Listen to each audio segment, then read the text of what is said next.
அப்படியே கவுண்டருக்குள்ள நுழைஞ்ச உடனே மயிலாப்பூர் தொகுதி வேட்பாளர் வெற்றி வேட்பாளர் தமிழிசைக்கா நான் மக்களுக்காக என்னை நானே அர்ப்பணிச்சுக்கிட்ட எழுதி கொடுத்துருக்கேன் 1000 ரூபாய் பத்திரத்தில் என்னை ஜெயிக்க வைக்கிறாங்க. அப்படியே சட்டசபை 2024 ரொங்க விடுறவங்க. தமிழ்நாட்டில் பாரதிய ஜனதா கட்சியின் வேட்பாளர்கள் அறிவிக்கப்பட்டிருக்கிறார்கள். 27 வேட்பாளர்களும் வெற்றி பெற வேண்டும். 27 மட்டும் இல்ல, தேசிய ஜனநாயக கூட்டணியின் 234 தொகுதி வேட்பாளர்களும் வெற்றி பெற வேண்டும். அப்பதான் தமிழகத்தை காப்பாற்ற முடியும், பெண்களுக்கு பாதுகாப்பு அளிக்க முடியும். என்னை பொறுத்தமட்டில் நான் ஒரு சட்டமன்ற உறுப்பினர் என்று அங்கே போட்டி போடுவதை விட குடும்பத்து உறுப்பினர் என்ற வகையில் தான் நான் அவர்களோடு இணைந்து நிற்கிறேன். சென்னை எனக்கு புதிது கிடையாது, ஏற்கனவே பாராளுமன்றத்தில் போட்டி போட்டிருக்கிறேன். எல்லாரும் என்கிட்ட கேட்கிறாங்க, கவர்னரா இருந்துட்டு ஏன் எம்எல்ஏக்கு போட்டி போடுறீங்கன்னு. என்னோட வாழ்க்கையே மக்களுக்கான அர்ப்பணிப்பு செய்தது, மக்களோடு மக்களாக இருக்க வேண்டும் என்ற ஆசை தான். அதனால ஏற்கனவே சொன்ன மாதிரி இது சட்டமன்ற உறுப்பினருக்காக என்று சொல்வதை விட மயிலையின் ஒவ்வொரு குடும்பத்தின் உறுப்பினருக்கான ஒரு சபதம் என்றுதான் நான் எடுத்துக்கொள்ள வேண்டும். அப்படியே ஏசி சண்முகையா கொஞ்சம் வாடி போன முகத்தில் இருந்தார். வெயில்ல வாடி போயிருப்பாரோ அப்படின்னு கேட்டா, ஐயா 2 சீட்டு தாரம்னாங்க, ஒன்னும் தான் இருக்கு இன்னொன்னு தான் இருக்கு அப்படின்ற மாதிரி ஆகி போச்சு அப்படின்னு மனசுக்குள்ள இருக்கு. ஆனாலும் வெளியில காட்டிக்காம நான் தான் பெருந்தன்மையா கொடுத்துட்டேன்னு பெருந்தன்மையா சொல்றார். ஒரு டஃப்பான தொகுதியை செலக்ட் பண்ணாங்க, நானே கேண்டிடேட்டு அவங்களுக்கு கொடுத்துட்டேன். ஆமாம், பிஜேபி கண்டெஸ்ட் பண்ணிட்டேன். புதிய நீதி கட்சி அப்போ ஒரு இடத்த நான் விட்டு கொடுக்குறேன் பிஜேபி கண்டெஸ்ட் பண்ணுறதுக்காக. ஏன்னா நல்ல கேண்டிடேட் கொடுத்துருக்கேன், அதனால் டெஃபினட்டாகவே அந்த தொகுதி வெற்றி வரும். பாஜக தரப்பில் கோரிக்கை வச்சாங்களா ஒரு இடத்தை விட்டு கொடுக்க சொல்லி? இல்லை நான் கேட்ட தொகுதிகள் கிடைக்கல, அவங்க ஒரு தொகுதியை செலக்ட் பண்ணாங்க. அதனால் அதுக்கு நானே நல்ல கேண்டிடேட் ரெஃபர் பண்ணிவிட்டு அவங்களுக்கு கொடுத்துட்டேன். புதிய நீதி கட்சி சார்பில் அந்த கேண்டிடேட் இருப்பாங்களா? பாரதிய ஜனதா தாமரை சின்னம் தான். நாங்கள் நின்றுந்தா கூட தாமரை தான் நின்றுருப்போம். எடப்பாடி ஐயா கேட்டாரே ஒரு கேள்வி, 10 வருஷம் நாங்க எப்படி ஆட்சி பண்ணோம், அப்படியே பொண்ணா வளைஞ்சது. இப்போ இந்த 5 வருஷம் அப்படியே உள்ள போயிடுச்சு, அடுத்து என்னை உட்கார வச்சீங்கன்னா திருப்பி பொண்ணை மேல தூக்கிட்டு வருவோம்ல அப்படின்னு ஓட்டு கேட்க. திரு ஸ்டாலின் நாடகம் ஆடிக்கொண்டிருக்கிறார். நாங்கள் அப்படி இல்லை, வாக்குக்காக ஆட்சி செய்யல, மக்களுக்காக ஆட்சி செய்கிறோம். அதிமுக மக்களுக்காக ஆட்சி செய்கிறோம். அதிமுக 2011 2021 வரை 10 ஆண்டு காலம் சிறப்பான ஆட்சி நாட்டு மக்களுக்கு கொடுத்தோம். இன்றைக்கு எதிரிகள் கூட, எதிர்கட்சி வரிசையில் இருக்கின்றவர்கள் கூட மூக்கு மேல் விரல் வைத்து பாராட்டுகின்ற அளவுக்கு சிறப்பான ஆட்சி கொடுத்த அரசாங்கம் அதிமுக அரசாங்கம். இன்றைக்கு திமுக ஆட்சியை செய்து ஒரு குடும்ப ஆட்சி, வாரிசு அரசியல். இந்த தேர்தலில் அதுக்கு முற்றுப்புள்ளி வைப்பீர்களா? குடும்ப ஆட்சி தேவையா? வாரிசு அரசியல் தேவையா? கரண்ட தொட்டா சாக்கடிக்கும், ஆனா இங்க கரண்ட் பில்ல கேட்டாலே சாக்கடிக்குதியா. அந்த பக்கம் இது ஏறுது, இந்த பக்கம் அது ஏறுது, எல்லாம் ஏறுது. என்னைய முதலமைச்சர் சீட்ல உட்கார வைங்க, சாக்கடிக்காத கரண்டா உங்களுக்கு தாரங்க. திமுக ஆட்சிக்கு வந்த பிறகு மின் கட்டணம் 52% உயர்த்தப்பட்டு விட்டது. ஆண்டுக்கு 5% உயர்த்தப்படும் என்ற அறிவிப்பை கொடுத்து 3 ஆண்டுல 15% மின் கட்டண உயர்வு. இன்றைக்கு 67% மின் கட்டணம் உயர்ந்திருக்குது. வீடுகளுக்கு மின் கட்டண உயர்வு, கடைக்கு 6 முதல் 9 வரை 2 மடங்கு சார்ஜ் வசூல் பண்றாங்க. தொழில்துறைக்கு இன்றைக்கு மின் கட்டண உயர்வு. அதே போல நகராட்சி, மாநகராட்சி, பேரூராட்சியில வீட்டு வரி 100% உயர்த்தி விட்டாங்க. கடைக்கு 150% உயர்த்திட்டாங்க. ஆண்டுக்கு 6% இந்த வரி உயர்த்தப்படும் என்று அறிவிக்கப்பட்டு இப்ப 12% உயர்த்தப்பட்டு விட்டாங்க.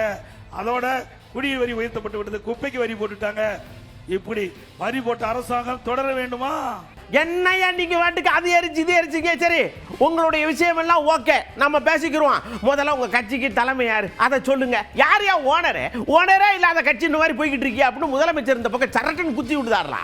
தமிழ்நாட்டில் பாஜகன்னு சொன்னால விரட்டி அடிக்கிறாங்களே, எப்படி தமிழ்நாட்டில் கால் பதிக்கிறது நினைச்சாங்க. தமிழர்களுக்கு துரோகம் செய்ய யாராவது கிடைப்பாங்களா அப்படின்னு விலை வீசி பார்த்தாங்க, தேடினாங்க. அப்படி கிடைச்சவர் தான் துரோகத்தில் டாக்டரேட் வாங்கின பழனிசாமி. அவருக்கு இந்தியாவில் கொடுக்கப்பட்டிருக்கக்கூடிய ரோல் என்ன தெரியுமா? வரிசையா சொல்றேன் கேளுங்க. சிறுபான்மையினருக்கு எதிரான பாஜகவுக்கு வாக்கு கேட்கிறது, தமிழுக்கு விரோதமான பாஜகவுக்கு வக்காலத்து வாங்குறது, இந்திய திணிக்கிற பாஜகவுக்கு துணை போறது, அரசியலமைப்பு சட்டத்தையே கேலி கூத்தாக்குற பாஜகவுக்கு சாமரம் வீசுறது, ஒரே நாடு ஒரே தேர்தல் ஜனநாயகத்தை சிதைக்கிற பாஜகவுக்கு ஜால்ரா போடுறது, இடஒதுக்கீட்டையும் சமூக நிதி அழிக்கிற பாஜகவுக்கு சிவப்பு கம்பளம் இருக்கிறது. இறுதியா அதிமுகவை அமித்ஷா கிட்ட தாரை வார்க்கிறது. இதுதான் அவருடைய ரோல். அப்படியே அன்பழகன் அண்ணாச்சி வந்தார். எங்க அம்மா புரட்சி தலைவி கிரைண்டர் கொடுத்தாங்க, ஃபேனு கொடுத்தாங்க, நல்ல மாவு அரைச்சி இட்லி தோசை எல்லாம் அப்படி குடுக்குடுன்னு காத்து வாங்கிட்டே சாப்பிட்டோம். இப்போ பாருங்க வேர்த்து போய் சாப்பிட்றோம். பழையபடி ஓட்டு போடுங்க, ஃப்ரிட்ஜ் கொடுப்போம்ல அப்படிங்காரு. அம்மா அதுக்கு முன்னாடி உயிரோடு இருக்கும் போது எல்லா குடும்பத்தையும் மிக்சி கிரைண்டர் ஃபேன் கொடுக்குறாங்க. அன்னைக்கு ஏதாச்சும் குடும்பத்தை ஒதுக்கி விட்டாங்களா? எல்லா குடும்பத்துக்கும் வந்துச்சா? எல்லா குடும்பத்துக்கும் வந்துச்சு. அப்படிப்பட்ட ஆட்சியர் இயக்கம் அனைத்து இந்திய அண்ணா திராவிட முன்னேற்ற கழக இயக்கம். இப்பொழுது எல்லா குடும்பத்துக்கும் 2000 ரூபாய் வழங்கப்படும் என்று அண்ணன் எடப்பாடியார் அவர்கள் அறிவித்திருக்கின்றார். அந்த நிலை வர வேண்டும் என்றால் உங்கள் பகுதியில் உங்கள் முன்னால் இருந்து வாக்குகளை சேகரித்துக் கொண்டிருக்கின்ற எனக்கு ஒதுக்கப்பட்டிருக்கின்ற சின்னம் ரெட்டலை. அந்த ரெட்டலை சின்னத்திற்கு தேசிய ஜனநாயக கூட்டணி கட்சியின் சார்பாக இருக்கக்கூடிய பாரதிய ஜனதா கட்சி, பாட்டாளி மக்கள் கட்சி, அதே போல தமிழ் மாநில காங்கிரஸ் உள்ளிட்ட ஐஜேகே, ஏசி சண்முக கட்சி, புதிய நீதி கட்சி, இப்படி பல்வேறு கட்சிகள் இணைந்து அவர்கள் சார்பாக நாம் போட்டியிடுகின்றோம். ஆகவே இந்த பகுதி ரெட்டலைக்கு ஒதுக்கப்பட்டிருக்கிறது. ரெட்டலை சின்னத்திலே வாக்களித்து வெற்றி பெற செய்ய வேண்டும். யோ என்னையா மிக்சி கிரைண்டர் எங்க ஐயா டிவி கொடுத்தாங்கல்ல, இன்னமும் ஓடிக்கிட்டு இருக்கு. ஐபிஎல் அதுல தான் பல பேர் பார்த்துக்கிட்டு இருக்காங்க. ஆனா உங்க கிரைண்டர் பேனர்லாம் குடுக்குடுன்னு பேசாம கிடக்கு. என்ன நினைச்சுக்கிட்டு இருக்கீங்க? இப்போ 8000 ரூபாய் அடுத்து கொடுப்போம் பாருங்க அப்படிங்காங்க. தலைவர் கலைஞர் அவர்கள் கொடுத்த டிவி இன்னைக்கு வரைக்கும் வேலை செய்யுது இல்லையா? கிரைண்டர் மிக்ஸி எங்க போச்சுன்னு தெரியல. இப்ப ஃப்ரிட்ஜ் கொடுக்குறேன்னு இருக்காங்க. ஃப்ரிட்ஜ் வீட்டுல ஃப்ரிட்ஜ் இருந்தா இன்னொரு ஃப்ரிட்ஜ் வச்சுக்கிட்டு என்ன செய்யறது இல்லையா? அதனாலதான் நம்முடைய முதலமைச்சர் அவர்கள் உங்களுக்கு என்ன வேணுமோ வாங்கிக்கோங்க. ஃப்ரிட்ஜ் இருந்தா ஃப்ரிட்ஜ் வாங்க வேண்டாம், கிரைண்டர் வாங்குங்க. டிவி இருந்தா இன்னும் நல்ல டிவி வேணுமா, இதை கொடுத்துட்டு நல்ல டிவி வாங்குங்க. அதுக்காக நான் கூப்பன் கொடுக்கிறேன். வவுச்சர் 8000 ரூபாய்க்கான வவுச்சர் வழங்கப்படும். உங்களுக்கு என்ன தேவையோ அதை தேர்ந்தெடுத்து வாங்குங்கன்னு சொல்லி அந்த தேர்வு செய்யக்கூடிய உரிமையை உங்கள் கைகளிலே வழங்கி இருக்கக்கூடிய முதலமைச்சர், நம்முடைய இயக்கம் திராவிட முன்னேற்ற கழகம். அதனால அந்த 8000 ரூபாய் நீங்க என்ன வேணாலும் வாங்கலாம். உங்களுக்கு பிடிச்சது வீட்டுல இருக்கிறத இன்னும் நல்லா வாங்கணும்னு நினைச்சீங்கன்னா அது பழைய சாமான கொடுத்துட்டு புதுசுல இந்த 8000 ரூபாவை கொடுத்தீங்கன்னா அதை விட பெருசா வாங்கிக்க முடியும். நாங்க வலுவான 2 பேரும் சேர்ந்து இருக்கிறோம். அதிமுகக்கு இத்தனை சதவீத ஓட்டு இருக்குது, பிஜேபிக்கு இத்தனை சதவீத ஓட்டு இருக்குது. ரெண்டும் சேர்ந்தா எம்புட்டு ஆகும். அம்புட்டு ஓட்டை அறுவடை பண்ணி நாங்க சட்டசபையில உட்காரல. நாங்க யாருன்னு பாருங்கன்னு செல்லூராட்சி கேட்க. திமுகவுடைய பர்சன்டேஜ் என்ன? நீங்க பத்திரிக்கை எழுதுவீங்களா? எழுதுங்க. 25 28 தான் இருக்கும், அதுக்கு மேல இருக்காது. அண்ணா திமுகவுடைய பர்சன்டேஜ் 22 23. கடந்த தேர்தலில் நான் சொல்லுகிறேன், பாரதிய ஜனதா கட்சி நம்மோடு இருக்கிற பாரதிய ஜனதா கட்சியினுடைய பர்சன்டேஜ் என்ன? 11.5%. 6 மாசத்துக்கு முன்னாடியே அவுட் ஆயிருப்பாங்க. நீங்க இன்னும் கூட்டிட்டே இருக்கீங்க. இப்பதான் கொஞ்சம் கீழே இறக்கிட்டு இருக்கீங்க.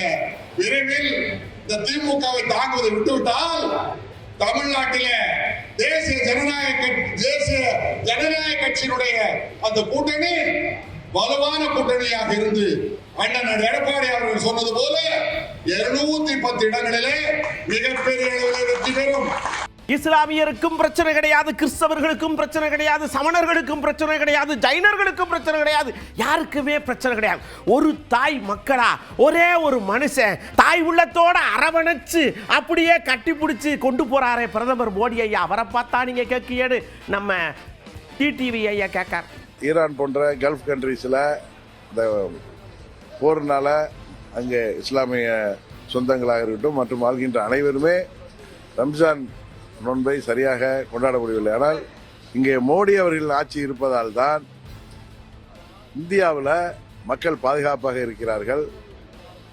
இங்கே இஸ்லாமிய சொந்தங்கள் நிம்மதியாக ரமலான் நோன்பை கொண்டாட முடிந்தது. அதை அவர்கள் எல்லாம் உணர்ந்து வருகிறார்கள். இன்னொன்று, இந்தியா முழுவதும் இன்றைக்கு ஒரு சில மாநிலங்களை தவிர மற்ற மாநிலங்களில் பாஜக தலைமையிலான தேசிய ஜனநாயக கூட்டணி ஆட்சி தான் நடக்குது. எங்கும் சிறுபான்மையர்களுக்கு எந்த பிரச்சனையும் இல்லை. இவர்கள் பாரதிய ஜனதா கட்சி ஆட்சியில் தமிழ்நாட்டில் வாழ்கிற சிறுபான்மை மக்களுக்கு, குறிப்பாக இஸ்லாமியர்களுக்கு அவர்களால் பாதிப்பு வரும் என்று பொய் பிரச்சாரம் செய்து வந்தார். அப்படியே வீரபாண்டி ஐயா காக்காரு, ஏயா அரவணைக்காரா அவரு? அந்த பக்கம் குத்து குத்துன்னு குத்தி விடுறது, இந்த பக்கம் கிறிஸ்தவர்களை அளவுறது, இந்த பக்கம் இஸ்லாமியர்களை வதைக்கிறது. கேட்டா நாங்க எல்லாம் ஒன்னா சேர்ந்த கையா கட்டி ஒரு தாய் வைத்து பிள்ளைன்னு யாரு டூ போடுறீங்க? நீங்க அரசியல்ல வேணா புன்னகை மண்ணானா இருக்கலாம், பின்னாடி நீங்க ஒரு புன்னகை மன்னன் எங்களுக்கு தனியா தெரியும். அப்படிங்க திருப்பரங்குன்றத்தில் திட்டமிட்டு ஒரு நெருக்கடியை உருவாக்கி இந்துக்கள் இஸ்லாமியர்களை பிரிக்க பார்ப்பார். எந்த சூழலிலும் இந்துக்களும் இஸ்லாமியர்களும் பகை கொள்ள மாட்டோம். நாங்கள் சகோதரர் என்பதை திருப்பரங்குன்றம் நிரூபித்துள்ளது. மதுரை மண் நிரூபித்து விட்டது. இந்த ஒற்றுமை வேண்டும் என்று நாம் சொல்லுவோம். ஒரு கட்சி தோற்கலாம், வெற்றி பெறலாம், ஆனால் ஜனநாயகம் தோற்றுவிடக்கூடாது. நேற்று 2 தினங்களுக்கு முன்னால் பிஜேபி ஒரு அறிக்கை வெளியிட்டிருக்கிறார்கள். அந்த அறிக்கை சொல்கிறார்கள், தமிழ்நாட்டில் பெண்கள் நடக்க முடியவில்லை, எங்கு பார்த்தாலும் கொலை, நாடே இருந்து விட்டது, வேலை இல்லை, வறுமை, மக்களால் வாழவே முடியவில்லை. இப்படி சொல்லலாமா? குறைகளை நீங்கள் சுட்டி காட்டுங்கள், செய்ய தவறியதை சுட்டி காட்டுங்கள். நாங்கள் ஆட்சிக்கு வந்தால் இதை நிறைவேற்றுவோம் என்று சொல்லுங்கள். ஆனால் அதற்கு மாறாக பொய் சொல்கிறார். எனவே பிஜேபி ஆர்எஸ்எஸ் பேரபாயம். உடனே சடக்குன்னு அவருக்கு சீரியஸ் ஆயிட்டாரு நம்ம டிடிவிஆர். யோ எல்லாத்துலயும் விலைவாசி ஏறி போய் கிடக்கு, ஆனா நீங்க அதுல ஏதாவது கொஞ்சம் கம்மி பண்ணிருக்கீங்களா அப்படின்னு கேட்காரலாம். விவசாயிகளுக்கு கிட்டத்தட்ட 2000 தடுப்பணைகள் கட்டப்படும் என்று நிதி ஒதுக்கினார்கள். எத்தனை தடுப்பணைகள் கட்டப்பட்டிருக்கிறது தெரியவில்லை. மின் கட்டணம் உயர்ந்திருக்கிறது. மாதம் ஒரு முறை மின்சார மோட்டார்கள், மின்சார மின் கட்டணம் பதிவு செய்யப்படும் என்று எலக்ட்ரிக் மீட்டரில் என்று சொன்னார்கள். அதுவும் செய்யவில்லை. அவர் சொன்னது போல பத்திரம் பதிவு கட்டணம், முத்திரைத்தாள் கட்டணம் என்று எல்லாம் விண்ணை முட்டுகின்றனர் உயர்ந்திருக்கிறது.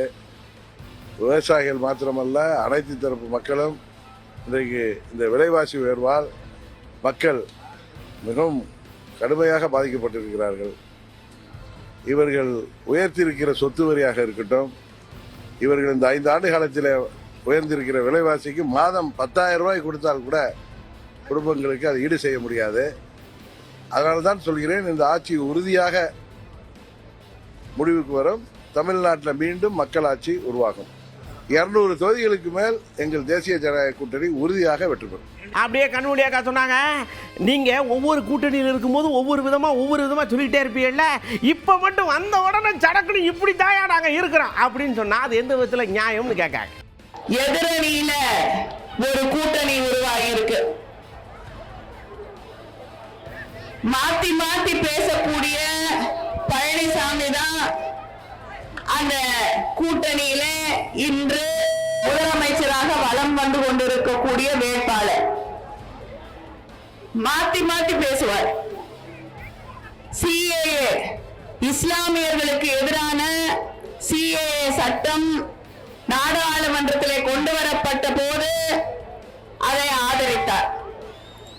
அதுக்கப்புறம் நாடாளுமன்ற தேர்தல் வந்த போது அந்த கூட்டணியிலிருந்து அவரை துரத்தி விட்டுட்டாங்க. அப்ப நான் பண்ணது மிகப்பெரிய தப்பு, இனிமேல பிஜேபியோட எனக்கு ஒட்டும் இல்லை, உறவும் இல்லை என்று மிகப்பெரிய பிரகடனமாக சொன்னாரு. சொல்லிட்டு இப்ப மறுபடியும் பிஜேபியோட போய் மோடி அவர்களோடு போய் கூட்டணி வைத்திருக்கிறார்.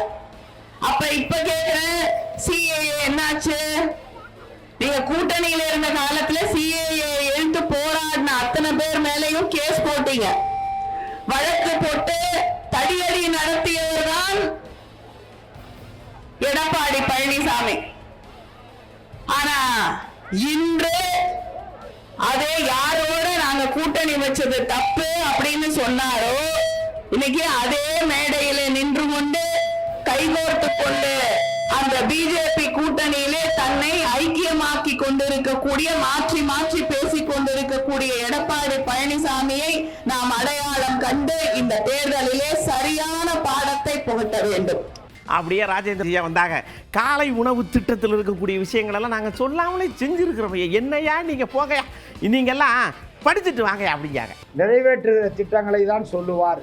நிறைவேற்ற முடியாத திட்டங்களை எப்போதுமே மாண்புமிகு முதலமைச்சர் அவர்கள் தேர்தல் அறிக்கையாக சொல்லுவதில்லை.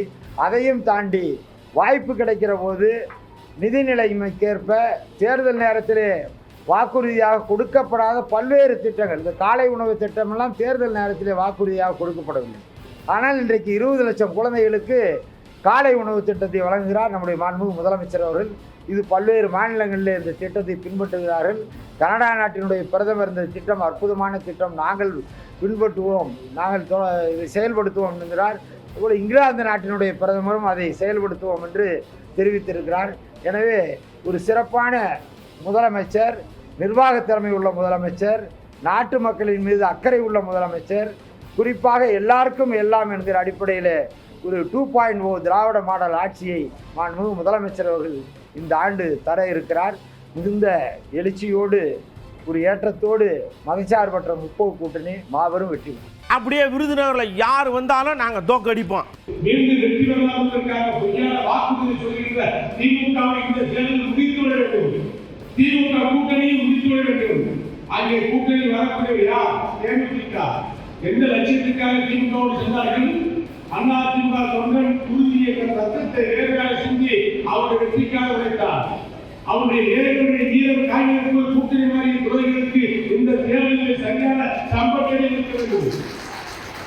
அதிமுக தொண்டர்கள் தேமுதிக வேறு, அதிமுக வேறு என்று வேறுபாடு களப்பணி ஆற்றினார்கள் என்று பாரம்பரிய அவர் சிந்திய வேர்வை காய்கறி கூட்டணி மாதிரியாக திட்டமிட்டு அவர்கள் சரியான பாதத்தை தமிழக மக்கள், விருதுநகர் மக்கள் கொடுக்க வேண்டும். விருதுநகர் மக்கள் விசுவாசத்துக்கு பேருள்ளவர்கள், நன்றிக்கு பேருள்ள மக்கள், விருதுநகர் தொகுதி மக்கள். ஆக நன்றி உணர்வோடு நம்மை கேலி செய்கின்ற விதமாக பணத்துக்கும் பதவிக்குமாக ஓடி இருக்கின்ற தேமுதிக கட்சியில் வேட்பாளர் யார் இருந்தாலும் அவர்களை தோற்கடித்து அதிமுக வெற்றி பெற செய்ய பாடுவீர்கள். ரெட்டலையை கொலை செய்யுங்கள். வாக்காளர்கள் தேர்தலுக்கு வந்துவிட்டால், இந்த கடலுக்கு வந்துவிட்டால் எதிர்த்திருப்பவர் அண்ணன் தம்பியாக இருந்தால் அம்புயிலே கூறியவர்கள் உண்மையான அர்ஜுன வீரராக இருப்பான். அந்த ஒரு வீரராகத்தான் அதிமுக தொண்டர் இருக்க வேண்டும். அப்படியே நம்ம அன்புமணி என்னாச்சு சொல்றாங்க, ஏயா மற்ற கட்சிக்காரங்களாம் ஆளை கொண்டு வந்து நிப்பாட்டு இருக்கிறாங்க, என்ன செஞ்சாங்கன்னு கேட்கணும். யா நான் கேட்கறேன்ல, இப்ப எங்க ஆள் வரங்க மலை எல்லாத்தையும் செஞ்சு உங்களை பூரா சந்தோஷப்படுத்துவார் அப்படிங்க. விடுதலை சிறுத்தை கட்சியின் தலைவர் திருமாவளவன் அவர்கள், அவர்கிட்ட நான் கேட்கிறேன், இந்த 5 ஆண்டு காலத்துல நீங்க தமிழ்நாட்டில் பட்டின மக்களுக்கு என்ன செஞ்சீங்க? ஏதாவது ஒண்ணு சொல்லுங்க, ஏதாவது ஒண்ணு சொல்லுங்க. நான் கேட்கிறேன், சொல்லத்துக்கு ஒண்ணும் கிடையாது. ஸ்டாலின் அவர்களுக்கு இந்த பட்டியலின மக்கள் ஓட்டு மட்டும்தான் வேணும், மீனவர்கள் சமுதாயம் ஓட்டு மட்டும்தான் வேணும், வன்னியர் மக்களுடைய ஓட்டு மட்டும்தான் வேணும், உழைக்கின்ற மக்களுடைய ஓட்டு மட்டும்தான் வேணும். அது எந்த சமுதாயம் இருந்தாலும் சரி, யாதவர் இருந்தாலும் சரி, எந்த சமுதாயம் இருந்தாலும் சரி. ஆனா அந்த மக்களுக்கு எதுவும் பண்ண மாட்டார். வேங்கவையில இருந்து எல்லாம் பார்த்தாச்சு, நாங்குநேரியில இருந்து கள்ளக்குறிச்சியில இருந்து. ஆனா திருமாவளவன் அவர்கள் 5 சீட்டு, 6 சீட்டு, 7 சீட்டு, 8 சீட்டு. என்ன அரசியல் பண்றீங்க? இதுதான் உங்களுடைய இலக்கா? இதான் உங்களுடைய லட்சியமா? அப்படியே நம்ம இடும்பவன கார்த்திக் இப்போ தான் நிற்கிறார்ல எலெக்ஷனில், தாவேக்கா எப்படி இருக்கு, நாங்கள் எப்படி இருக்கிறோம், நாங்கள்லாம் வேற லெவலில் செய்வோம், எங்களை மட்டும் நீங்கள் நம்புங்க. கரூரில் வந்து அவரை பார்க்க போனாங்க. அவரை பார்க்க போனால் தான் 40 பேர் இறந்து போயிட்டாங்க. அந்த மரணங்கள் வந்து திட்டமிட்டு நிகழ்த்தப்பட்டுச்சு, விஜய் வந்து கொலை பண்ணிட்டாரு அப்படின்னு யாரும் சொல்லலை. விபத்து நிகழ்ந்துருச்சு, அந்த விபத்துக்கு வந்து மூல காரணம் விஜய். அப்போ என்ன பண்ணலாம், அந்த மரணங்களுக்கு ஒரு தார்மீக பொறுப்பேற்கிறேன், வருந்துறேன், இனிமேல் நடக்காது அப்படிங்கிற ஒரு பொறுப்புணர்ச்சி, ஒரு பொறுப்பேற்பு. அதை கடைசி வரைக்கும் இப்போ வரைக்கும் செய்யலை. இப்போ கடந்த ஒரு 20 நாளைக்கு முன்னாடி தஞ்சாவூரில் வந்து பரப்புரை கூட்டம், விஜய் வந்து பேச வர்றப்ப விஜயோட வாகனத்தை பின்தொடர்ந்து ஒரு தம்பி வர்றாரு. அப்படி வர்றப்ப அவர் விபத்தில் சிக்குண்டு இவர் இறந்து போயிட்டார். இறந்து போன பிறகு அவருக்கு இரங்கல் அறிக்கை கூட விஜயோட பக்கத்தில் வரல. அது குறித்து அவர் பேசவும் இல்லை. மருத்துவமனையில் சிகிச்சை பெற வேலையில் அந்த தம்பிக்கு வந்து அந்த மருத்துவ உதவிக்கான தொகை எதுவும் தரவும் இல்லை. அப்போ குறைந்தபட்சமான ஒரு மனிதத்தன்மையே இல்லாமல் இருக்கக்கூடிய ஒரு தலைவர்கிட்ட கொண்ட அதிகாரத்தை கொடுத்தா என்ன ஆகும்? திமுக அதிமுக வந்து சிறஞ்சு போச்சு. திமுக வர்றப்ப திராவிட நாடு, மாநில சுயாட்சி எல்லாம் பேசினாங்க. அதிமுக வர்றப்ப எம்ஜிஆர் அவர்கள் அண்ணாயிசம் என் கோட்பாடு அப்படின்னாரு. திமுக அதிமுக வந்த பிறகு சிறஞ்சு போச்சு. ஆனா தாவேகா வர்றப்ப சிறஞ்சு வருது. திமுக அதிமுக வந்து உயிர்களை காவு வாங்கினாங்க. ஆனா தாவேகா பொறுத்த வரைக்கும் 54 உயிர் போச்சு. இந்த 54 உயிரில் யார் வீட்டுக்கு விஜய் போனாரு? எங்க படம் கடைசி படம்னு சொன்னோம், வெளியே விட்டுருக்கலாம்ல. ஆனா 2 பேரும் கூட்டு சேர்ந்து படத்தை வெளியே விட மாட்டேன்னு அடம் முடிச்சு எங்க ஐயாவை வேற நோக்கடிக்கிறீங்க. இதுக்கெல்லாம் நாங்க கண்டிப்பா எலெக்ஷன்ல பதில் சொல்லுவோம் அப்படின்னு சொல்றது நம்ம ஆதரவு இருக்கு. நினைச்சு ஒரு 5 மினிஸ்டர் மொத்தமா கொள்ளடிக்கிறது மட்டுமே இவங்க சர்வ வச்சிருக்காங்க. இதை மக்களுக்கு தெரியும். எப்படி ரெட் ஜெயின் ஒரு நிறுவனம் கடைசி நிமிஷம் ஒரு படத்தை அவங்க இன்ஃபுளுன்ஸ் ஒரு படத்தை எடுத்து எங்களுக்கு தலைவரை இமிடேட் பண்ற மாதிரி, ஒரு அசிங்கப்படுத்துற மாதிரி எடுக்கக்கூடிய நிறுவனம், எடுக்கக்கூடிய யாருக்கு அந்த அதிகாரம் கிடைச்சிச்சு? அரசியல் ரீதியா படம் எடுக்க கூடாதுன்னா, ஜனநாயகத்தை இப்ப ரிலீஸ் பண்ண முடியாது அப்படின்னா தேர்தல் கமிஷன் போட்டுனா ஒரு அரசியல் படம் எப்படி ரிலீஸ் ஆகும்? பிஜேபியும் திமுகவும் சேர்ந்துக்கிட்டு இது பண்ணுறது தெரியுதா உங்களுக்கு? இந்த மாதிரி படம்லாம் ஒரு நாள் ஓடாது. அவங்க எடுத்த பராசக்தி படமே ஒரு நாள் ஓடல. இந்த படம்லாம் ஆஃபே ஓடாது. அதனால இந்த படம் என்ன இருக்கு, உள்ள இருக்கு, என்ன கண்டென்ட் இருக்கு தெரியாது. தகவல்கள் வருது இது திமுகவும் பிஜேபியும் திரைமறையில இருந்து ஆப்ரேட் பண்றாங்கன்னு. அதனால மக்கள் இந்த படத்தை தூக்கி எறிஞ்சிட்டு போயிட்டே இருப்பாங்க. யார் மேல தப்பு இருக்கு? ரெட் ஜெயின் ஒரு வாரத்துக்கு ஒரு படம், 52 படம், 15,000 கோடி ரூபாய் இண்டஸ்ட்ரி கண்ட்ரோல் பண்றாங்க, மண்ணில கண்ட்ரோல் பண்றாங்க. எல்லா மலையும் உடைச்சிட்டாங்க. திருநெல்வேலி போனீங்கன்னா எல்லா மலையும் கிடையாது. எல்லா ஊழலும் பண்ணிட்டு இருக்கக்கூடிய ஒரு திமுக எடுத்து நிற்பாங்களா? ஒரு சாதாரண படம் எங்க தலைவரை இமிடேட் பண்ற மாதிரி வந்துச்சுன்னா அவர் என்ன தப்பு செஞ்சாரு? எல்லாத்தையும் விட்டு நல்லது செய்ய வந்திருக்காரு. அதனால நாங்க நல்லது செய்ய வந்திருக்கோம். மக்கள் காலத்துல மிகப்பெரிய ஆதரவு. சீமானன் சொல்றாரு, உங்களை நாங்க அரசியலுக்கே கூப்பிடல, நாங்களே இங்க கடந்த 30 வருஷமா தண்ணி ஊற்றிக்கிட்டு இருக்கிறோம், நீங்க இப்ப புதுசா வந்துகிட்டு என்ன பண்ணிடுவீன்னு சொல்லி உங்களை யாரு கூப்பிட்டா அப்படின்னு கேள்வி கேட்காரு. பதில் வரும். எனக்கு பாதுகாப்பு கொடு, எனக்கு பாதுகாப்பு கொடு. டேய், நான் தலைவன் தான், நாட்டை மக்களையும் பாதுகாக்கணும். தலைவனை எனக்கு பயமா இருக்கு, பாதுகாப்பு. உன்னை எவன் வர சொன்ன? உன்னை யாரா? அங்க பஞ்சிடலாம் பேசுறது, 100 பேரை பறக்க விடுறது, இங்க அப்படி விடுறது, எனக்கு பயமா இருக்கு.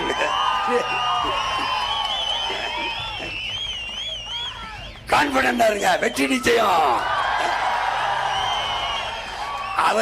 அவருக்கே கான்பிடன்ட் 2 தூதியில போட்டிடுறாப்ல. இதுல தோத்து போயிருமா இல்ல அதுல தோத்து போயிருமா? என்னடா உங்க பிரச்சனை? 2 பேருக்கு தான் போட்டி. ஒன்னு டிவிக்கே, இன்னொன்னு டிஎம்கே. ஏன் அவர் 2000, நான் 2500. அப்ப 2000க்கும் 2500க்கும் தான் போட்டி. பதில் வந்துருச்சுல்ல. செங்கோட்டை என்னாச்சு சொல்றாரு, அவர் அப்படித்தாங்க ஆரம்பத்திலிருந்து இப்படியே பேசிட்டு இருப்பாரு. எங்களுக்கு வர்ற கூட்டம் அப்படி, எங்க போனாலும் தளபதியை மொச்சு நிக்கிறாங்கல்ல, கவலைப்படாதீங்க. இல்லை செய்வார் என்று சொல்வதற்கு காரணம் சீமான் சொல்லாது. சீமான் ஆட்சிக்கு வரப்போவதில்லை. அவர் சொல்வதை பற்றி நாம் கருத்து சொல்வது சரியாக இருக்காது. 9 முறை ஆட்சியில் இருக்கிற போது ஆட்சி அதிகாரம் யாருடைய தலைமையில் இருக்கிறதோ அவருடைய தலைமையில் இருக்கின்றவர்கள் என்ன முடிவுகளை மேற்கொள்கிறார்களோ அந்த முடிவுகளை ஏற்றுத்தான் இயங்கியாக வேண்டும். நான் தனிப்பட்ட முறையில் என்னுடைய கருத்துக்களை சொல்லி நான் அதற்காக விமர்சனம் செய்ய இயலாது. ஆனால் இன்றைக்கு இருக்கிற நிலை நாம் செய்ய முடியும் என்ற நம்பிக்கை இவரிடத்தில் எனக்கு இருக்கிறது.